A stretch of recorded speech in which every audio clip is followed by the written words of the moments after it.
వేటు పడకముందే పదవి నుంచి తప్పుకుందాం అనుకుంటున్నారు. ప్రజాక్షేత్రంలోనే తన బలమేంటో నిరూపించుకోవాలనుకుంటున్నారు. ఫిరాయింపులపై విచారణ వేళ హాట్ టాపిక్ అయ్యారు దానం నాగేందర్. 5 మంది ఎమ్మెల్యేల పార్టీ ఫిరాయింపు పిటిషన్లను స్పీకర్ సస్పెండ్ చేయడంతో నెక్స్ట్ ఏం జరుగుతుందో అని అంతా చర్చించుకుంటున్నారు.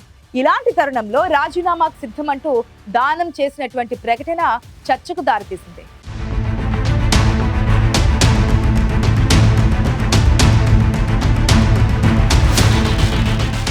గులాబీ పార్టీ నుంచి గెలిచి కాంగ్రెస్ పార్టీలోకి వెళ్లిన 10 మంది ఎమ్మెల్యేలపై బీఆర్ఎస్ నేతలు న్యాయ పోరాటం చేస్తున్నారు. స్పీకర్ కి పిటిషన్లు ఇచ్చిన ఎమ్మెల్యేలు హైకోర్టు, సుప్రీంకోర్టు దాకా వెళ్లి ఫిరాయింపు ఎమ్మెల్యేలపై అనర్హత వేటు వేయించే పనిలో ఉన్నారు. Gadwal MLA Krishnamohan Reddy, Bhadrachalam MLA Tellam Venkatrao, station Ghanpur MLA Kadiyam Srihari, Khairatabad MLA Danam Nagender, Rajendranagar MLA Prakash Goud, Chevella MLA Kale Yadaiah, Patancheru MLA Gudem Mahipal Reddy, Serilingampally MLA Arekapudi Gandhi, Jagtial MLA Sanjay Kumar, Bodhan MLA Pocharam Srinivas Reddy party ఫిరాయింపు ఆరోపణలు ఎదుర్కొంటున్నారు. వీళ్లంతా పార్టీ ఫిరాయించినట్టు ఆధారాలతో బీఆర్ఎస్ నేతలు స్పీకర్కు ఫిర్యాదు చేశారు. స్పీకర్ గడ్డం ప్రసాద్ ఇటీవల 5 ఎమ్మెల్యేల అనర్హత పిటిషన్లను తిరస్కరించారు. దీంతో మరోసారి అధికార పార్టీపై బీఆర్ఎస్ ఎదురుదాడి మొదలుపెట్టింది. కృష్ణమోహన్ రెడ్డి, తెల్లం వెంకట్రావు, ప్రకాష్ గౌడ్, గూడెం మహిపాల్ రెడ్డి, అరికపూడి గాంధీలపై అనర్హత పిటిషన్లను స్పీకర్ తోసిపుచ్చారు.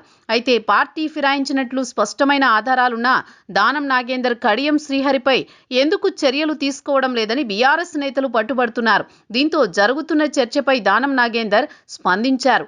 మాజీ సీఎం కేసీఆర్ పై గౌరవం ఉందంటూనే సీఎం రేవంత్ రెడ్డి పాలనను ప్రశంసించారు దానం. ఉప ఎన్నికలకు భయపడనని, ప్రజలే అంతిమ నిర్ణేతలని స్పష్టం చేశారు. పదవి కంటే ప్రజలే ముఖ్యమని బస్తీల్లో తిరుగుతూ సమస్యలపై దృష్టి పెడుతున్నారన్నారు. ఏ క్షణమైనా తాను రాజీనామాకు, ఎన్నికలకు సిద్ధమని సంకేతాలిచ్చారు దానం. ఎమ్మెల్యే పదవికి గతంలో కూడా రాజీనామా చేసిన చరిత్ర ఉందని దానం గుర్తు చేస్తున్నారు. ఉప ఎన్నికలకు భయపడను, మైదానంలోకి దిగితే కోట్లాడుతాననే ధీమాతోనే ఆయన ఉన్నారు. ప్రత్యర్థి పార్టీలు బలమైన నేతల వారసులను బరిలోకి దించుతారనే ప్రచారంపై స్పందిస్తూ ఎవరికీ కొమ్ములు ఉండవు, ప్రజలే అంతిమ నిర్ణేతలంటున్నారు దానం. తనకు డిపాజిట్లు రావని విమర్శించే వారికి బదులిస్తూ తాను ఎప్పుడు గెలిచినా 20,000 నుంచి 30,000 ఓట్ల మెజారిటీతోనే గెలుస్తూ వచ్చానని తన పాత రికార్డులను గుర్తు చేశారు. మంత్రి పదవి అనేది తనకు పెద్ద విషయం కాదని, ఇప్పటికే తాను అనేక కీలక బాధ్యతలు నిర్వహించానన్నారు.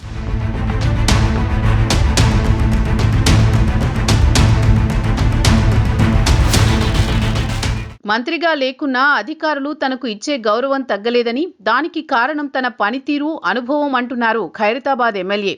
ఒకవేళ తాను రాజీనామా చేస్తే ఎదురయ్యే పరిస్థితులను దానం ముందే అంచనా వేసుకున్నారు.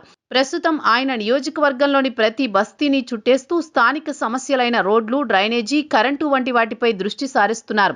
మొత్తంగా చూస్తే దానం నాగేందర్ తన రాజకీయ భవిష్యత్తును ప్రజల చేతుల్లో పెట్టి ఏ క్షణమైనా ఎన్నికలకు వెళ్లడానికి సిద్ధమని సంకేతాలిచ్చారు. 2023 అసెంబ్లీ ఎన్నికల్లో గులాబీ పార్టీ అభ్యర్థిగా ఖైరతాబాద్ నుంచి గెలుపొందిన దానం 2024 లోక్సభ ఎన్నికల్లో కాంగ్రెస్ నుంచి సికింద్రాబాద్ ఎంపీ అభ్యర్థిగా ఆ పార్టీ బీఫామ్ పై పోటీ చేశారు. అప్పటి నుంచి ఆయన పార్టీ ఫిరాయించినట్లు స్పష్టమైన ఆధారాలున్నాయని బీఆర్ఎస్ వాదిస్తోంది. పార్టీ మారిన ఇతర ఎమ్మెల్యేలా కాకుండా తాను ప్రస్తుతం కాంగ్రెస్ పార్టీలోనే ఉన్నానని దానం ఓపెన్ గా చెబుతున్నారు. తాను ఏ పార్టీలో ఉంటే ఆ పార్టీ గెలుస్తుందన్న కాన్ఫిడెన్స్ ఆయనది. అందుకే వచ్చే గ్రేటర్ హైదరాబాద్ ఎన్నికల్లో కూడా కాంగ్రెస్ పార్టీ విజయం సాధిస్తుందని జోస్యం చెప్పారు. కాంగ్రెస్ పార్టీ పెద్దల సూచనతో దానం రాజీనామా చేస్తే త్వరలో ఖైరతాబాద్ నియోజకవర్గానికి ఉప ఎన్నికలొచ్చే అవకాశం ఉంది. దానం కాంగ్రెస్ పార్టీ అభ్యర్థిగా పోటీ చేస్తారు. ఇటు గులాబీ పార్టీ నుంచి ఎవరు పోటీ చేస్తారనే దానిపై చర్చ జరుగుతోంది. చాలా మంది నేతల పేర్లు వినబడుతున్నాయి. బీఆర్ఎస్ నుంచి ముఖ్య నేతలు కొందరు ఖైరతాబాద్ సీటుపై కన్నేసి ముందుగానే పనిచేస్తున్నారు. దాసోజు శ్రవణ్ మొన్నటిదాకా ఖైరతాబాద్ సీటు ఆశించినా ఆయన్ని ఎమ్మెల్సీ పదవి వరించింది. దీంతో ఆయన పేరు పక్కకు వెళ్లిపోయింది. ఇప్పుడు ఖైరతాబాద్ నియోజకవర్గం నుంచి బీఆర్ఎస్ ఆశావహులుగా మన్నె గోవర్ధన్, తలసాని సాయి కిరణ్ యాదవ్, పీజీఆర్ తనయుడు విష్ణువర్ధన్ రెడ్డి పేర్లు వినిపిస్తున్నాయి. మాజీ మంత్రి తలసాని శ్రీనివాస్ యాదవ్ కొన్నాళ్లుగా వ్యూహాత్మకంగా అడుగులు వేస్తున్నారు. కుమారుడు తలసాని సాయి కిరణ్ కోసం ఖైరతాబాద్ టికెట్ అడగాలని చూస్తున్నట్టు చర్చ జరుగుతోంది. మరోవైపు మన్నె గోవర్ధన్ రెడ్డి చాలా కాలంగా ఖైరతాబాద్లో పనిచేసుకుంటూ వెళుతున్నారు. కాంగ్రెస్ పార్టీ నుంచి గులాబీ పార్టీలోకి వచ్చిన పీజీఆర్ తనయుడు విష్ణువర్ధన్ రెడ్డి పేరును కూడా పార్టీ పరిశీలిస్తున్నట్టు గులాబీ వర్గాల్లో చర్చ నడుస్తోంది. మొత్తానికి Khairatabad by elections GHMC elections తర్వాతనే వచ్చే అవకాశం ఉందని అంతా అంచనా వేస్తున్నారు. సరైన సమయంలో రాజీనామా చేసి ఉప ఎన్నికకు వెళ్లాలనే ప్లాన్తో ఉన్నారు దానం నాగేందర్.